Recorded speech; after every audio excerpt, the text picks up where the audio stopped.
एक 15 साल पुराना राजनैतिक किला अभी अभी एक बेहद नाटकीय अंदाज में ढह गया है। 2026 के पश्चिम बंगाल चुनाव नतीजे किसी भूकंप से कम नहीं हैं। आइए इस विश्लेषण में उन आंकड़ों और तथ्यों को गहराई से समझते हैं जिन्होंने भारत के चुनावी इतिहास को पूरी तरह से बदल कर रख दिया है।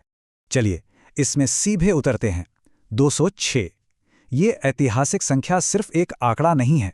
सूत्रों के मुताबिक ये भारतीय जनता पार्टी की उस अभूतपूर्व जीत को दर्शाती है जिसने तृणमूल कांग्रेस यानी टीएमसी के 1.5 दशक के शासन का पूरी तरह से अंत कर दिया। लगातार 15 साल से चले आ रहे एक विशाल शासनकाल का अचानक और पूर्ण अंत। अब इस अचानक आए उलटफेर पर गौर करते हैं। 2021 में जहां टीएमसी के पास 215 सीटें और बीजेपी के पास सिर्फ 77 सीटें थीं, वहीं 2026 आते आते नतीजे बिल्कुल ही उलट गए। बीजेपी सीधे 206 पर पहुंच गई और टीएमसी 81 पर सिमट गई। सिर्फ 5 साल में जनता का मूड किस हैरान करने वाले तरीके से बदल सकता है, ये उसकी एक बेहद कारगर तस्वीर है। अब आते हैं इस चुनाव के सबसे बड़े आश्चर्य पर, भवानीपुर का झटका। भवानीपुर में मतगणना वाले दिन का सफर किसी सस्पेंस थ्रिलर से कम नहीं था।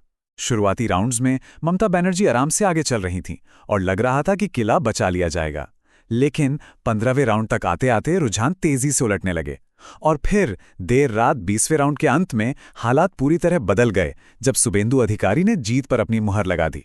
15,105 ये वही आंकड़ा है जिस अंतर से ममता बनर्जी को अपने ही पुराने सहयोगी शुभेंदु अधिकारी के हाथों हार का सामना करना पड़ा। एक बात और ध्यान देने वाली है कि शुभेंदु अधिकारी ने भवानीपुर के साथ साथ नंदीग्राम सीट पर भी जीत दर्ज की। यह दोहरी जीत इस चुनाव का सबसे बड़ा और चौंकाने वाला उलटफेर साबित हुई। अगला मुद्दा है सत्ता विरोधी लहर और भ्रष्टाचार। आइए देखते हैं इसने कैसे काम किया। सूत्रों के अनुसार कई मतदाताओं के लिए भ्रष्टाचार अब सिर्फ एक चुनावी मुद्दा नहीं रह गया था, बल्कि यह उनकी रोजमर्रा की जिंदगी की एक बड़ी परेशानी बन गया था। कट मनी की लगातार मांग, स्थानीय सिंडिकेट वालों का दबदबा और विशाल शिक्षक भर्ती घोटाला यानी टीचर रिक्रूटमेंट स्कैम, इन सब ने मिलकर रोजगार और नए कॉन्ट्रैक्ट पाने के रास्ते में ऐसी रुकावटें खड़ी कर दी थीं जिससे आम जनता बुरी तरह से त्रस्त थी। तो सबसे अहम बात यह है कि मुख्यमंत्री की वो रणनीति आखिरकार काम करना बंद कर गई, जहां स्थानीय नेताओं की नाकामियों को उनकी साफ छवि से अलग रखा जाता था, जिसे डिडी शील्ड कहा जाता था। 2026 तक आते आते लोगों का गुस्सा स्थानीय नेताओं से आगे बढ़कर सीधे उस पूरी व्यवस्था की तरफ मुड़ गया। लोगों ने सवाल करना शुरू कर दिया कि आखिर इस सिस्टम को पनपने किसने दिया। सेंटर फॉर पॉलिसी रिसर्च के राहुल वर्मा के इस कथन पर गौर कीजिए। वो कहते हैं, गंभीर सत्ता विरोधी लहर के बिना पश्चिमी बंगाल में इस तरह के नतीजे नहीं मिल सकते थे। ये इशारा करता है कि विशेषज्ञ इस नतीजे को सिर्फ भारतीय जनता पार्टी की जीत के रूप में नहीं, बल्कि जनता द्वारा मौजूदा शासन मॉडल की एक विशाल अस्वीकृति के रूप में देखते हैं। अब आते हैं एक और बेहद संवेदनशील मुद्दे पर, महिला सुरक्षा और मतदाताओं का गुस्सा। अगस्त 2024 में आरजी कर मेडिकल कॉलेज में हुई भयानक घटना ने पूरे राज्य को झकझोर कर रख दिया था। सूत्रों में स्पष्ट रूप से बताया गया है कि इस दुखद रेप और मर्डर केस ने मौजूदा सरकार के महिला सुरक्षा वाले दावों को पूरी तरह से खंडित कर दिया और अभया आंदोलन जैसे एक बड़े जनसैलाब को खड़ा किया। और ये इस बात का बेहतरीन सबूत है कि इस घटना ने बैलेट बॉक्स को कितनी गहराई से प्रभावित किया। पीड़िता की खुद की मां रत्ना देवनाथ एक प्रतीक बन गईं।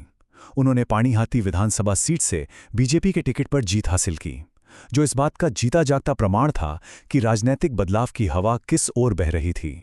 महिला वोटर्स को लुभाने के लिए दोनों ही पार्टियों के बीच एक कल्याणकारी योजनाओं का युद्ध छिड़ गया था। एक तरफ टीएमसी की बहुत ही प्रसिद्ध योजना लक्ष्मीर भंडार थी, लेकिन बीजेपी ने अपने भरोसर शोपोत यानी भरोसे के वादे के जरिए इसे मात दे दी।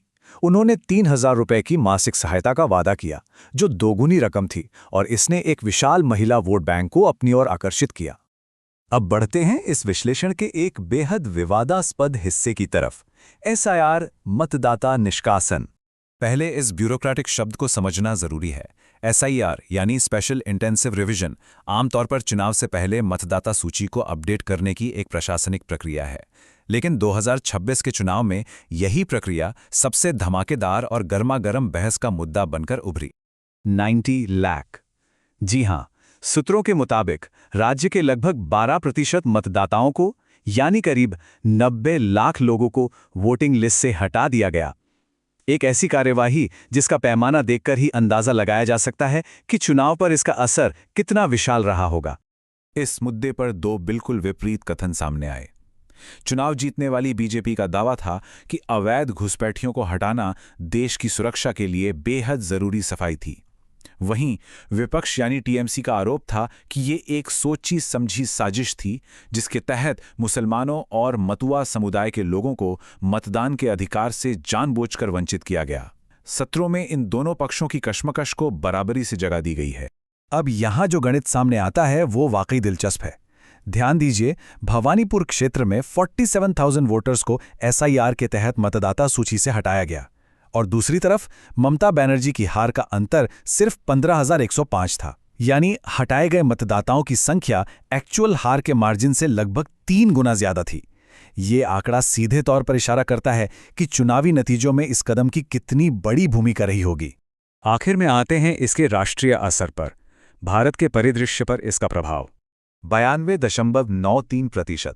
ये चुनाव मतदान का एक सच में रिकॉर्ड तोड़ आंकड़ा है। जब एक पूरी जनसंख्या इतनी भारी मात्रा में बाहर निकलकर वोट करती है तो यह सिर्फ एक आम चुनाव नहीं रह जाता, बल्कि बदलाव के लिए दृढ़ इच्छा शक्ति का एक स्पष्ट सबूत बन जाता है। 2026 के इन चुनावों के बाद देश का सियासी मंजर कुछ इस तरह बदल चुका है। सत्रों में स्पष्ट है कि बीजेपी अब भारत के 28 में से 20 राज्यों में सत्ता पर काबिज है।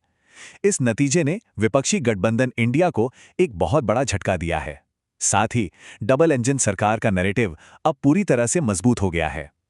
आगामी राष्ट्रीय चुनावों से ठीक पहले उन्होंने अपने एक सबसे मुखर आलोचक को पूरी तरह से शांत कर दिया है। पश्चिम बंगाल जैसा एक मजबूत गढ़ ढहने के बाद एक बड़ा सवाल बचता है, क्या 2026 की ये ऐतिहासिक जीत बीजेपी को 2019 के लोकसभा चुनावों की ओर बढ़ते हुए बिल्कुल अपराजय बना देती है? इन आंकड़ों और राज्य की इस बदली हुई तस्वीर को समझने के बाद ये एक ऐसी बात है जिस पर गहराई से सोचा जाना चाहिए। इस समीक्षा को हम यहीं विराम देते हैं, लेकिन देश की इस बदलती राजनीति पर नजर बनाए रखना आगे भी उतना ही जरूरी होगा।